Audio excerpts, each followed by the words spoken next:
బాగుంది మామ. ఇట్లా ఫార్మల్గా నాగమైత కర్రీ పాయింట్లో కృష్ణానగర్లో తిరిగే నువ్వు నేను ఈరోజు ఇక్కడ కూర్చొని సితార్ ఎంటర్టైన్మెంట్స్లో ఓకే అఫీషియల్గా కాకుండా ఇన్ఫార్మల్గా. సరే, ఇప్పుడు ఇన్ని రోజుల దాంట్లో నీకు నా గురించి గుర్తున్న ఫస్ట్ ఇన్సిడెంట్ కానీ ఫస్ట్ నన్ను చూడగానే ఏమనిపించింది నీకు? ఒకటి ఎవరిదో పెళ్ళి అవుతుంది, మన అసిస్టెంట్ డైరెక్టర్ వాళ్ళ అన్నయ్యదో ఎవరిదో. ఆటోలో పోవాల్సి వచ్చింది. మనం 180 రూపాయలు అడిగింది వాడు ఆటోకి. నువ్వేం చేసినావు? 140 ఉంది మన దగ్గర కూడా కాదు, అది వేరే వాడి దగ్గర. సో వాడు నిజంగానే నీకు గుర్తుందో లేదో నాకైతే క్లియర్గా గుర్తుంది. 140 వేరే వాడి దగ్గర, 140 ఉందిరా అంటే అప్పుడు నువ్వేం చేసినావు? నేనేం చేయలేదు, నీ ప్లాన్ అది. నాదేం కాదు. ఫస్ట్ నువ్వేం చెప్పినావు ఆటో డ్రైవర్కి? అన్న 140 ఇస్తాము. అక్కడికి వచ్చిన తర్వాత కద్దుకా కీరు, తర్వాత ఇంకోటి ఏదో డబల్ కా మీటా మొత్తం లోపల ఉంటాయి, నువ్వు మాతో పాటు వచ్చి భోజనం చేయని చెప్పి చేసినావు. నువ్వు ఆ రోజు అనిపించింది వాటే విజనది అంటే ఇది వెళ్ళాలంటే ఎక్కడికైనా వెళ్ళిపోతాడు, ఏదో ఒకటి చేసి వెళ్ళిపోతాడు అని. అది నాకు ఫస్ట్ అనుదీప్ అంటే గుర్తొచ్చే మ్యాటర్లో అది కూడా ఒకటి. ఇంకోటి గుర్తొచ్చింది మామ. ఒక చిన్న షార్ట్ ఫిల్మ్ షూట్ చేద్దామని చెప్పి మీ ఊరికి పోనాం, సంగారెడ్డికి. అదే అప్పుడు నువ్వు చెప్పావు కదా, అరే ఇదంతా మందేరా సంగారెడ్డి, ఏదైనా చేయొచ్చు అని చెప్పి.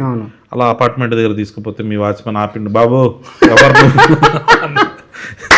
ఫస్ట్ ఏమో నువ్వు ఇచ్చిన బిల్డప్ ఇదంతా మందే అపార్ట్మెంట్ అని చెప్పి పోతుంటే వాడు వాచ్మెన్ ఆపిండు. అప్పుడు పలానా సార్ వాళ్ళ కొడుకు అని మీ తమ్ముడు వచ్చి చెప్తే తప్ప వాడు లోపల పంపలే. అంటే వాడు ఆ రోజే జాయిన్ అయ్యిండు, సో తప్పు అంది నాది కాదు. ఆడు ఎవరిని ఆపలేడు, మరి మనల్ని ఆపిండు. సరే ఓకే, అది అయిపోయింది. దాని తర్వాత డిన్నర్ చేద్దాం పోతే మీ ఫ్రెండ్ మనము 5 మంది డిన్నర్ చేసినాం. కానీ నా లైఫ్లో ఫస్ట్ టైం మామ నేను చూడ్డాం సంగారెడ్డి దాబాలోనే జరుగుతుందా ఇది అని. ఇప్పుడు 20 రూపాయలు ఇడ్లీ, 100 రూపాయలు బిర్యానీ అంటే దానికి బేరం ఎవడు ఆడు. కానీ నువ్వు ఆడినావు మామ ఆ రోజు. అంటే యాక్చువల్లీ 2 బిర్యానీలు, ఒక ఫ్రైడ్ రైస్ ఇట్లాంటి ఏదో తీసుకున్నాము. మొత్తం కలిపి 850 రూపాయలు అయితే నువ్వు చూడన్నా 650 రూపాయలు కంట. నేను షాక్ ఫస్ట్, ఏమో మాట్లాడుతున్నావు అని. ఇస్తాడు ఉండండి, వాడు 650 కావాలన్నా 700 అంటే అప్పుడు నువ్వు ఏం చేసినావు? ఓకేరా 700 అని చెప్పి 5 మందికి ఛాయ్ ఇచ్చేసాను. ఛాయ్ 15 రూపాయలు, ఛాయ్ 15 రూపాయలు. సో 75 రూపాయలు వాడికి బొక్క పెట్టించినావు నువ్వు. నిజంగానే అంటే ఇది మన ఇద్దరం అప్పట్లో అట్లా ఉండేటోళ్ళం. మన ఇద్దరు ఫస్ట్ టైం చూసాను నేను. సో అది ఒక్కటి గుర్తొచ్చింది. ఇంకేమున్నాయి అనుదీప్ గురించి? పాపం చాలా మంది అడుగుతున్నారు మామ ఇది ఏం చదివినా అని.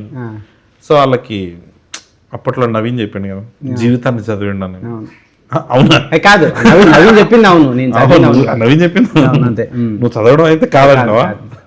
లేదు మమ్మ, నువ్వు చదివినావు. నువ్వు లేకపోతే ఆటో వాడికి అన్నం పెట్టిస్తానని చెప్పి, లేకపోతే వాడు 50 రూపాయలు తగ్గించుకోకుండా 75 రూపాయలు బొక్క పెట్టించుకుంటూ చూడు, అసలు మామూలు మ్యాటర్ కాదు అది.